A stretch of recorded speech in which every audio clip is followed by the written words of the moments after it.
चलो, hello class 11। आज अपन लोग वेक्टर पढ़ने वाले हैं, analytical method of vector addition. और अभी तक जो कुछ भी अपन लोगों ने पढ़ा था that was graphical representation of vector. But graphical representation में अपन कुछ भी चीज को रिप्रेजेंट कर रहे थे विद रिस्पेक्ट टू ग्राफ। अब अपन कोई सी भी चीज को रिप्रेजेंट करेंगे किससे? Analytically. What do you mean by the term analytical? तो एनालिटिकल मतलब होता है कैलकुलेटिव, एक पर्टिकुलर कैलकुलेशन करके। जब भी आप कोई चीज कैलकुलेशन करके कोई सी भी चीज निकालते हो तो आप बोलते हो कि ये एनालिटिकल कैलकुलेशन है ना, या एनालिटिकल आंसर है। जैसे मैंने बोला मेरे एग्जाम में 73 मार्क्स आएंगे आउट ऑफ 80। तो ये जो 73 मार्क्स मैंने एग्जैक्ट बोले हैं ये क्या होंगे आपके? ये होंगे आपके एनालिटिकल मार्क्स, क्योंकि आपने प्रॉपर कैलकुलेट करके बोले हैं। ठीक है, तो एनालिटिकल मतलब क्या होता है? आपका प्रॉपर कैलकुलेशन। तो अब अगेन आप क्या निकालोगे? रिजल्टेंट ऑफ वेक्टर्स ही निकालोगे, a प्लस बी करके। दो वेक्टर्स के बीच में अगेन आप एंगल ही निकालोगे। आप करोगे तो यही सारी चीजें, लेकिन डिफरेंस क्या रहेगा? इस बार डिफरेंस रहेगा कि आप वही चीज करोगे किसके थ्रू? एक फॉर्मूला के थ्रू, एक जनरलाइज्ड फॉर्मूला आपके पास रहेगा जिसके थ्रू अपन को रिजल्टेंट निकालेंगे, है ना। तो वो जनरलाइज्ड फॉर्मूला सबसे पहले मैं ड्राइव करता हूं, और वो मैं ड्राइव करूंगा किसकी मदद से? वो मैं ड्राइव करूंगा आपका parallelogram law of vector addition की मदद से। आप सेम यही डेरिवेशन कर सकते हो ट्रायंगल लॉ की मदद से भी, क्योंकि आपको पता है कि parallelogram is just an extension of triangle law, है ना। ट्रायंगल लॉ का सिर्फ एक एक्सटेंशन है पैरेललोग्राम लॉ। तो वो आप ट्रायंगल लॉ से भी कर सकते हो, पैरेललोग्राम लॉ से मैं कर रहा हूँ, बहुत इजी डेरिवेशन है। ट्रायंगल लॉ से आप लोग मेरे को करेंगे, और जो भी डेरिवेशन आप ट्रायंगल लॉ से करेंगे उसका पीडीएफ आप मेरे को अपने ग्रुप पे भेज दीजिएगा। ठीक है, चलो मैं उसको एक बार क्रॉस चेक कर लूंगा। Suppose there are two vectors, suppose एक बी वेक्टर है। सबसे पहले ये आपका क्या है? ये आपका बी वेक्टर है, और ये सरफेस के साथ जो एंगल पे है, ये जो सरफेस के साथ एंगल पे है वो एंगल पे है थीटा। और यहाँ पे एक और वेक्टर है सपोज कोई, और वो एक और वेक्टर है ए वेक्टर, है ना। आपको सपोज ए वेक्टर और बी वेक्टर का क्या करना है? रिजल्टेंट निकालना है। कैसे निकालोगे? सबसे पहले इसका प्रॉपर डायग्राम बनाता हूं मैं। ये कोई डायग्राम नहीं हुआ, तो प्रॉपर डायग्राम अगर मैं बनाऊंगा, वही डायग्राम आपका सब जगह यूज होगा, तो उसको एक बार अच्छे से ड्रॉ कर लेना। ये हो गया आपका ए वेक्टर। बी वेक्टर क्या मैं पैरेलल शिफ्टिंग करके tail to tail A vector से कनेक्ट कर दूंगा। बी वेक्टर की मैंने पैरेलल शिफ्टिंग करके टेल टू टेल मैंने क्या कनेक्ट किया? ए वेक्टर से कनेक्ट कर दिया। इतना समझ में आ गया होगा आप लोगों को? ठीक है, उसके बाद क्या हुआ? मैं अपन parallelogram law of vector addition कर रहे हैं, तो एक मैं क्या करता हूं, इसका एक्सटेंशन कर देता हूं।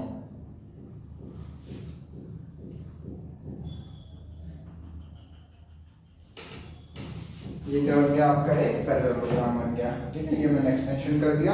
तो इसका जो रिजल्टेंट है वो कौन देगा? देखो, दो इसके रिजल्टेंट देगा डायगोनल। तो दो डायगोनल बनते हैं, एक ये वाला डायगोनल, एक ये वाला डायगोनल। तो अपन कौन सा डायगोनल को रिजल्टेंट कंसीडर करते हैं? जिसकी कॉमन टेल से जो डायगोनल निकल रहा हो, कॉमन टेल से जो डायगोनल निकल रहा है उसको अपन रिजल्टेंट कंसीडर करेंगे। तो ये क्या हो गया आपका resultant? This will be your resultant vector, that is R।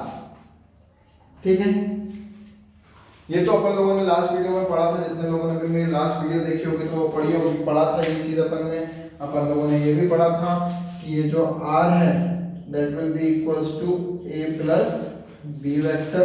और ये जो R का जो मैग्नीट्यूड निकलेगा, ये R का जो मैग्नीट्यूड निकलेगा, ये कैसे निकलेगा? लेंथ से, ये जो वेक्टर की लेंथ है उससे, है ना। और उसके बाद इसका जो एंगल निकलेगा, ये कितने एंगल पे मूव कर रहा है ना। या फिर अपन ऐसा कह लो इसको, अगर अपन को कहना है तो कि ये जो डायरेक्शन है, ये किस डायरेक्शन में आपका वेक्टर मूव कर रहा है, वो डायरेक्शन कैसे निकलेगा? अपना डायरेक्शन निकलेगा एंगल से, कि कितने एंगल पे आपका वेक्टर है। तो वो आपको क्या बता देगा? कि ऑब्जेक्ट का एग्जैक्ट डायरेक्शन है क्या, है ना। ये मैंने लास्ट वीडियो में आप लोगों को पढ़ाया था। चलो, तो ये जो एंगल बना रहा है ए के साथ, ये बनाएगा सपोज, ये एंगल को मैं कंसीडर कर लेता हूं क्या, अल्फा, है ना। तो ये अल्फा क्या हो जाएगा, अल्फा इज एंगल, ये जो एंगल है जो डायरेक्शन बता रहा है रिजल्टेंट का वो है अल्फा, किसके रिस्पेक्ट में, with respect to a vector. तो alpha with respect to a vector क्या बता देगा आपको, डायरेक्शन बता देगा या एंगल बता देगा, दोनों एक ही चीज है ना। और अगर मैं आपसे बोलूं कि पूरा एंगल क्या है, तो ये जो पूरा एंगल रहेगा ये कितना रहेगा, पूरा एंगल आपका थीटा, पूरा एंगल आपका रहेगा थीटा, ठीक। चलो अब अपन इसको एक बार प्रूफ करते हैं कि प्रूफ कैसे करेंगे। तो मैं रब कर देता हूँ आप लोगों के लिए, और रब करके इसकी नेमिंग कर देता हूँ। जो भी अपन लोगों ने ट्रायंगल किया है इसकी नेमिंग कर दूंगा। चलो, ट्रायंगल जो बनाया है, ए वेक्टर है, ये बी वेक्टर है, ये हो गया अपना ओ, ये हो गया अपना एम, ये हो गया अपना एन, ठीक है। तो ये अपन ने इसकी नेमिंग कर दी। और कोई साइड बची क्या, ओ बी ए आर, चलो कोई साइड नहीं बची। अपन को अगर इसको अपने रिजल्टेंट को ड्राइव करना है, तो ड्राइव करने के लिए अपन लोग एक कंस्ट्रक्शन करेंगे, जैसे कि आप लोग 9th 10th में अपना कंस्ट्रक्शन करते थे सर्कल्स में, ट्रायंगल्स में, ऐसे ही इसमें एक कंस्ट्रक्शन करेंगे। कंस्ट्रक्शन क्या करेंगे अपन, मैं आपको बताता हूँ। कंस्ट्रक्शन अपन करेंगे, इस एम को थोड़ा सा आगे अपन क्या कर देंगे, एक्सटेंड कर देंगे, और यहां से एक परपेंडिकुलर अपन ड्रॉ कर देंगे। इस एम को एक्सटेंड कर देंगे आगे तक, और यहां से मैंने एक परपेंडिकुलर आपका ड्रॉ कर दिया, है ना। अगर इस ट्रायंगल को मैं ध्यान से देखूं, देखो इधर देखो, अगर उस ट्रायंगल को मैं ध्यान से बनाऊं,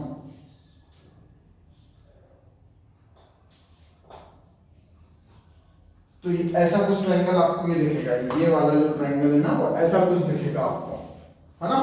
तो मेरे को एक बात बताओ, अगर पैरेललोग्राम है, तो अगर ये साइड बी वेक्टर है, तो ये साइड भी आपकी बी वेक्टर हो जाएगी। मतलब ये साइड अगर बी वेक्टर है, तो ये साइड भी आपकी कितनी हो जाएगी, बी वेक्टर हो जाएगी। तो ये वाली जो साइड है, मतलब ये वाली जो साइड है, this will be your B vector, this will be your B vector, है ना। और अगर ये वाला अगर बेस के साथ एंगल थीटा बन रहा है, इस बी वेक्टर का इस ए वेक्टर के साथ थीटा बन रहा है, तो ये भी बी वेक्टर है और ए वेक्टर को मैंने आगे स्ट्रेच किया है, तो ये वाला एंगल भी जो बनेगा, ये वाला एंगल भी क्या बनेगा, आपका थीटा ही बनेगा, है ना। तो इसका मतलब इस ट्रायंगल को मैंने यहाँ पे ड्रॉ किया है, तो इसका मतलब ये वाली जो साइड है, ये वाली जो साइड है, ये आपकी बी वेक्टर है, ये आपका एंगल है थीटा, और बेस तो अपना क्या रहेगा, वो तो बेस और अपन को परपेंडिकुलर तो चाहिए रहेगा, है ना। तो अपन क्या कर सकते हैं इसमें, अपन इसको नाम क्या दिया हुआ है, मैंने इस पॉइंट को नाम दे देता हूँ P। सपोज इस पॉइंट को नाम दे दिया मैंने P, है ना। तो ये हो गया आपका P, ये हो गया आपका M, ये हो गया आपका N। तो सबसे पहले आपको चाहिए परपेंडिकुलर, और सबसे पहले आपको चाहिए क्या, बेस। तो परपेंडिकुलर और बेस कैसे निकाल सकते हो आप, मैं ट्राई करता हूँ निकालने का। cos theta will be equals to क्या हो जाएगा, क्या हो जाएगा, बेस अपॉन हाइपोटेन्यूज। तो बेस क्या है अपना एमपी, हाइपोटेन्यूज क्या हो जाएगा आपका बी वेक्टर, है ना। तो ये एमपी अपॉन बी हो गया cos थीटा। तो यहां से अगर मैं आपका एमपी निकालूं, तो एमपी मतलब बेस, तो बेस क्या आ जाएगा, बी cos थीटा। तो ये जो एमपी की वैल्यू है, ये क्या आ गई आपकी, B cos theta. In a similar manner मैं क्या निकाल सकता हूँ, इन अ सिमिलर मैनर मैं आपका परपेंडिकुलर भी निकाल सकता हूँ। निकाल के देखते हैं, लेकिन परपेंडिकुलर के लिए मेरे को आपका रेशियो चेंज करना पड़ेगा, और रेशियो लगाना पड़ेगा क्या, sine theta. Perpendicular upon hypotenuse, मतलब perpendicular is NP upon B. तो यहां से मेरा एनपी क्या निकला, बी साइन थीटा, है ना। तो ये वाली जो एनपी है, ये क्या हो गया आपका बी साइन थीटा। ठीक है, तो ये एक बार नोट डाउन कर लो। उसके बाद में ये रब करना पड़ेगा मेरे को डेरिवेशन करने के लिए। और ये वैल्यू कितनी आ गई, ये वैल्यू आ गई बी साइन थीटा, और ये वैल्यू कितनी हो गई, ये हो गई बी कॉस थीटा। ठीक है, एक बार ये वाला एरिया नोट डाउन कर लो जल्दी से, 1 2 3। ठीक है, मूव ऑन करते हैं। चलो अब मैं बात कर रहा हूँ ट्रायंगल ओ एंड पी की। मैं बात कर रहा हूँ किसकी, मैं बात कर रहा हूँ in triangle O N P. O N P ध्यान से देखो, ओ एन पी ऐसा बड़ा वाला ट्रायंगल ओ एन पी, ठीक है, या फिर ओपीएन कुछ भी कह लो। अगर मैं इसके बारे में बात करूं तो मैं सबसे पहले लगाता हूं पाइथागोरस थ्योरम, क्योंकि राइट एंगल ट्रायंगल है तो मैं पाइथागोरस थ्योरम लगा सकता हूं। बिल्कुल लगा सकते हो सर।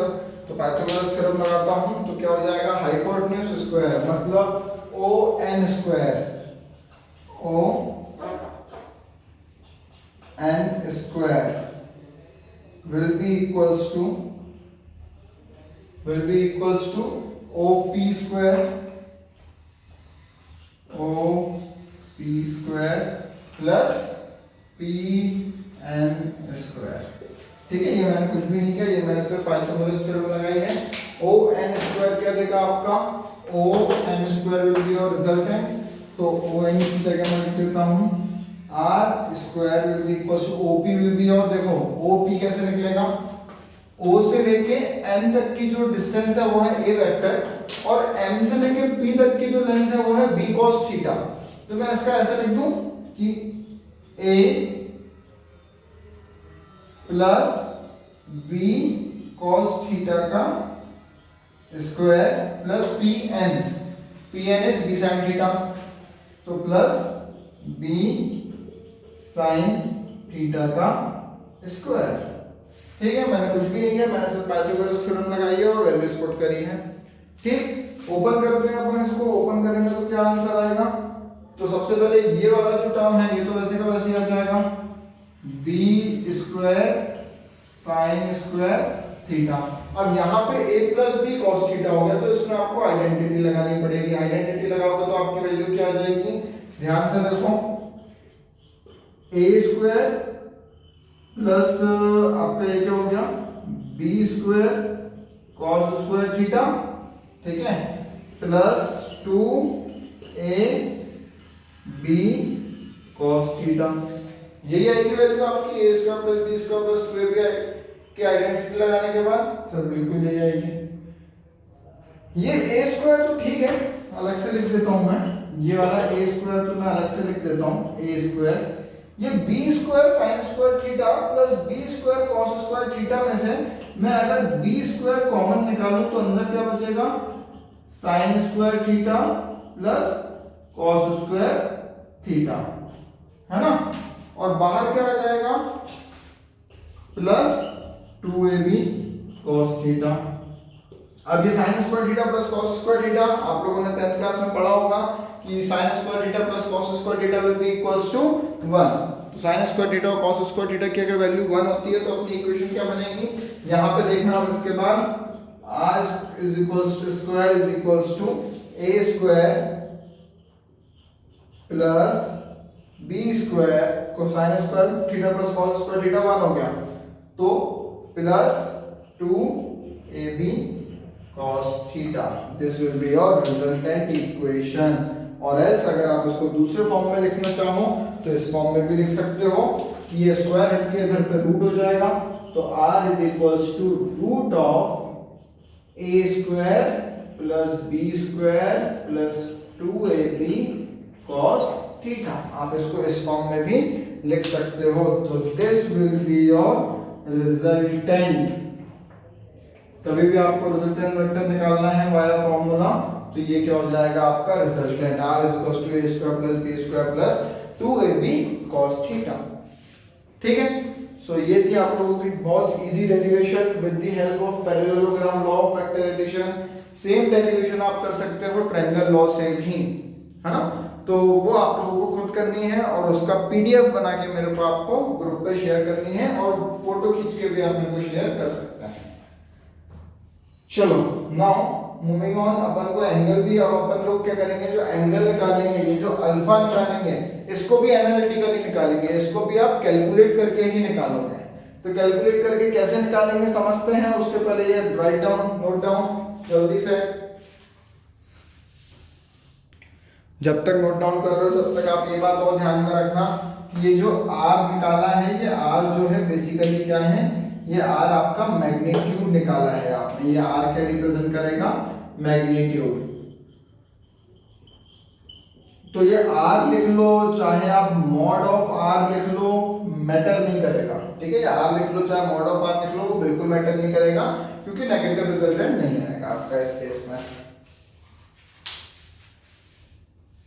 चलो, एंगल निकालने के लिए भी आपका ट्रायंगल में ONT ही कंसीडर करूंगा, लेकिन मैं आप लोगों के लिए एक बार फिर से ट्रायंगल बना देता हूं। ये आपका ONP या OPN, ठीक है, तो वही कंसीडर करूंगा। और ये पूरा O से लेके P तक की वैल्यू क्या हो गई, A plus B cos theta. तो इसकी वैल्यू हो गई A plus B cos theta, and B की वैल्यू क्या है, B साइन थीटा, ठीक है। और ये एंगल कितना बना रहा है, रिजल्टेंट ए वेक्टर के रिस्पेक्ट में, तो एंगल बना रहा है अल्फा, है ना। तो मेरे को रिजल्टेंट चाहिए, मतलब अब मेरा मैग्नीट्यूड निकल चुका है, अब मेरे को डायरेक्शन चाहिए, अब मेरे को एंगल चाहिए। तो मैं कैसे करूंगा, मैं लगाता हूँ, अपन लोगों ने एक बार कॉस का रेशियो लगा के निकाला था, एक बार साइन का रेशियो। अभी अल्फा निकालने के लिए मैं सपोज अगर यूज करता हूँ क्या, मैं आपका रेशियो यूज करता हूँ tan का, तो ये क्या हो गया आपका tan अल्फा, है ना। तो tan अल्फा क्या हो जाएगा आपका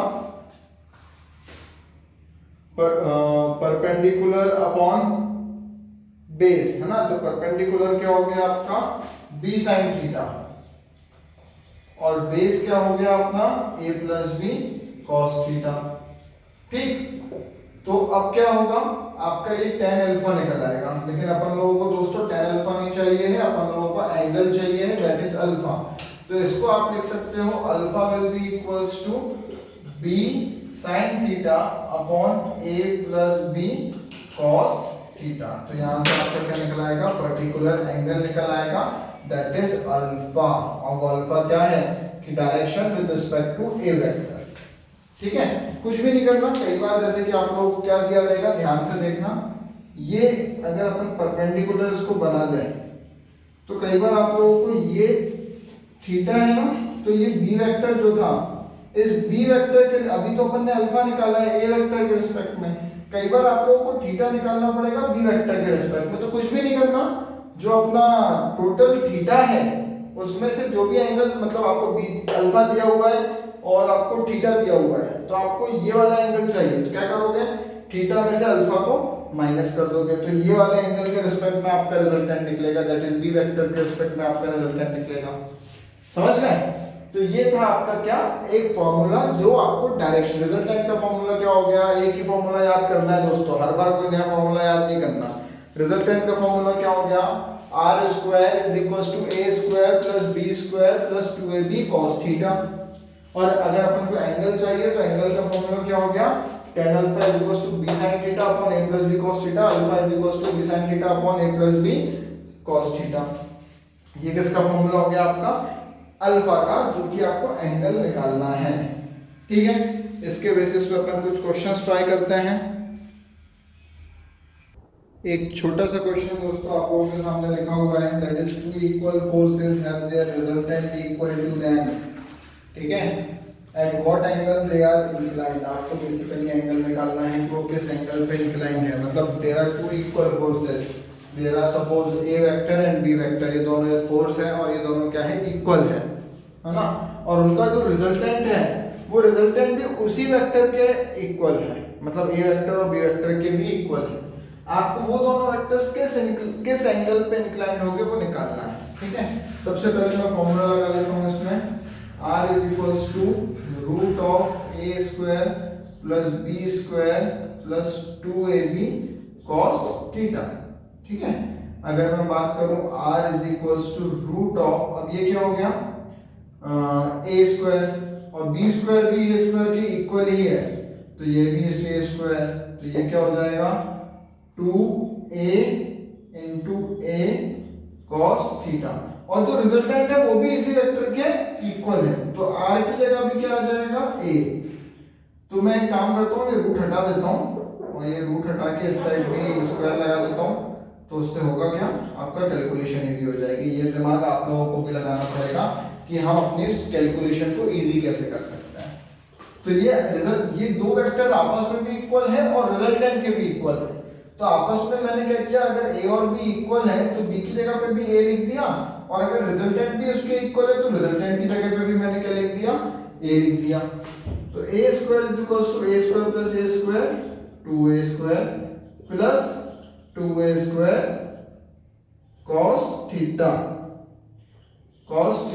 तो 2a स्क्वायर इधर गया, तो a square minus 2a square will be equals to 2a square cos theta, a square minus 2a square will be minus a square, और ये 2a स्क्वायर cos थीटा के साथ मल्टीप्लिकेशन में है, इस साइड गया तो डिवीजन में हो गया, 2a square will be equals to cos theta, a square से a स्क्वायर कैंसिल, तो आपका cos थीटा की वैल्यू कितनी आई, माइनस 1/2। और cos थीटा माइनस 1/2 का होता है जब थीटा होता है उसका 120 डिग्री, तो 120 डिग्री थीटा पे उसकी वैल्यू क्या हो जाती है, -1/2।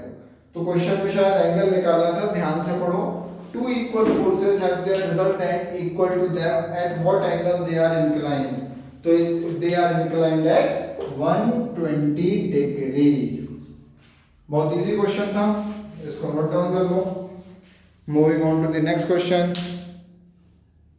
चलो थोड़ा सा अपन बहुत हल्का सा अपना लेवल बढ़ाते हुए नेक्स्ट क्वेश्चन है, two forces whose magnitude are in ratio। देखो इस बार क्या है, दो फोर्सेस तो हैं लेकिन उनका जो मैग्नीट्यूड है वो रेशियो में गिवन है, और उनका मैग्नीट्यूड का रेशियो क्या है, 3:5। तो देयर आर टू फोर्सेस जिनके मैग्नीट्यूड मतलब उनके वैल्यू का जो रेशियो है वो कितना है, 3:5, और उनका जो रिजल्टेंट निकलेगा, उन दो वेक्टर्स का रिजल्टेंट जो आप निकालोगे वो कितना निकलेगा, उनका रिजल्टेंट निकलेगा आपका 28 न्यूटन। ये 28 न्यूटन इज द रिजल्टेंट, है ना। If angle of the inclination is 60 degree, मतलब थीटा जो आपको गिवन है कि ये दो वेक्टर्स कितने डिग्री पे इंक्लाइंड है, 60 डिग्री पे इंक्लाइंड है, ये आपको गिवन है। Find the magnitude of each force and direction of their resultant, है ना। आपको क्या निकालना है, ईच फोर्स का मैग्नीट्यूड एंड उनका डायरेक्शन। लेकिन क्वेश्चन में बोला है there are two equal forces whose magnitude are in ratio, है ना। तो टू फोर्सेस जिनका मैग्नीट्यूड 3 इक्वल फोर्सेस नहीं है, सॉरी, दो मैग्नीट्यूड जिनका रेशियो है 3:5, उनका रिजल्टेंट है 28 न्यूटन, और वो दोनों वेक्टर्स आपस में इंक्लाइंड है 60 डिग्री पे। तो ईच फोर्स कितने का हो गया, है ना। तो ये क्वेश्चन अपन लोगों ने लीनियर इक्वेशन टाइप के क्वेश्चंस में किया था कि जब भी 3:5 का रेशियो गिवन हो तो अपन उसको क्या कंसीडर कर लेते हैं, x के फॉर्म में। Let the magnitude of each force be 3:5 है ना, इसका मतलब 3x and 5x। अब ये मेरे को a और b मिल गए, अब x की वैल्यू निकालूंगा तो मैं बहुत इजीली ईच फोर्सेस का वो निकाल सकता हूँ, है ना। सबसे पहले मैं रिजल्टेंट निकालने की कोशिश करता हूँ, that is r is equals to root of a plus b plus 2ab cos theta, बेवकूफो, a square plus b square plus 2ab cos theta, ठीक है। और ये जो r है दैट इज द रिजल्टेंट, है ना, मतलब a प्लस b की वैल्यू आप लोगों को गिवन है, ठीक है, कोई दिक्कत नहीं है। तो ये हो गया आपका 28 रिजल्टेंट। a क्या हो जाएगा आपका 3x plus square plus b क्या हो गया 5x का square plus 2 into 3x into 5x into cos 60, ठीक है। तो 3x स्क्वायर क्या हो जाएगा, करता हूं मैं, 28 is equals to root of 9x square plus 25x square plus ये क्या हो गया 2 3 जा 6x और 6 5 जा 30, तो ये 3x and 2x 30 है ना, तो ये हो गया plus 30x square dot 1/2 cos 60 की वैल्यू 1/2, 2 से 2 15, तो अपनी वैल्यू क्या होगी 9x square plus 25x square plus 15x square, तो ये क्या हो जाएगा, this will be root of 49x square, है ना। तो 49 का रूट हो गया 7x स्क्वायर, तो x हो जाएगा, स्क्वायर और रूट हट जाएंगे, तो अपना जो फाइनल वैल्यू बनी वो कितनी बनी 28 is equals to 7x, x is equals to 28/7 और x की वैल्यू यहां से क्या आ गई दोस्तों, x की वैल्यू आ गई 4, है ना।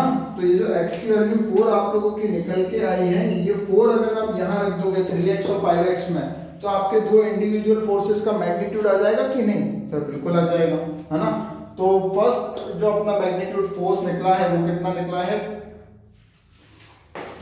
है, 3x will be equals to 3 into 4 that is 12 Newton, क्योंकि फोर्स है, और दूसरा जो निकला है वो निकला है 5x, तो 5x is equals to 5 into 4 that is 20 Newton. तो ये दो फोर्सेस इंडिविजुअल फोर्सेस आ गए, फर्स्ट फोर्स कितना है 12 न्यूटन, अनदर फोर्स कितना है 20 newton, these are individual forces, ठीक है। चलो अब मेरे को निकालना है इसी का डायरेक्शन, तो डायरेक्शन का फॉर्मूला लगाता हूँ, पहले कॉपी कर लो। चलो डायरेक्शन का मैं आपको बता दूं फॉर्मूला, आप लोगों को भी पता है कि डायरेक्शन का फॉर्मूला क्या हो गया, tan alpha will be equals to b sin theta plus a plus b cos theta. Now b sin theta, तो मतलब b की वैल्यू अपनी क्या आई है 20 आ गई, b का वैल्यू 5x की वैल्यू कितनी आई 20, तो 20 इंटू साइन 60, थीटा 60 गिवन है, a की वैल्यू क्या आ गई 12, तो 12 प्लस b की वैल्यू 20 डॉट cos 60, साइन 60 और cos 60 की वैल्यू आप लोग रख सकते हो, साइन 60 की वैल्यू कितनी होगी, साइन 60 होगा √3/2, तो 20 dot √3/2 divided by 12 plus 20 dot cos 60 की वैल्यू हो गई अपनी 1/2, तो 2 * 2 10, 2 * 2 10, तो ये हो गया अपना कितना 10 √3/12 प्लस 10 24, है ना। तो इसको अगर आप फर्दर सॉल्व कर दोगे और ज्यादा सिंपलीफाई करना चाहोगे, तो 10 की वैल्यू कितनी है, यहाँ पे अपनी tan अल्फा आ जाएगा 5 √3/11,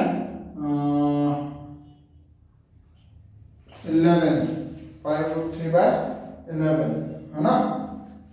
एक्चुअली में 24 नहीं रहेगा, 12 प्लस 8 10, 12 प्लस 10 विल बी 22, तो 5 √3 11, 5 √3/11, तो this is tan alpha, but आपको tan अल्फा नहीं चाहिए, आपकी tan अल्फा निकल के आया है 5 √3/11, लेकिन आपको क्या चाहिए, आपको चाहिए अल्फा, तो alpha is equals to tan inverse 5 √3/11, है ना।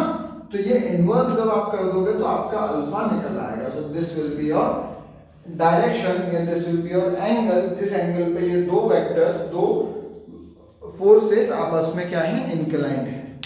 यहाँ पे हो गया आपका क्वेश्चन कंप्लीट, और सिमिलर मैनर में मैं आपको एक वेक्टर की एक एनालिटिकल मेथड के बेसिस पे कुछ क्वेश्चंस प्रोवाइड करवाऊंगा शीट के फॉर्म में, उसको प्रैक्टिस करना, and for any doubts you may contact me. Thank you everyone. In next video अपन लोग आगे मूव ऑन करेंगे, आपको टॉपिक नेक्स्ट वीडियो में ही इस बार बताऊंगा। Thank you.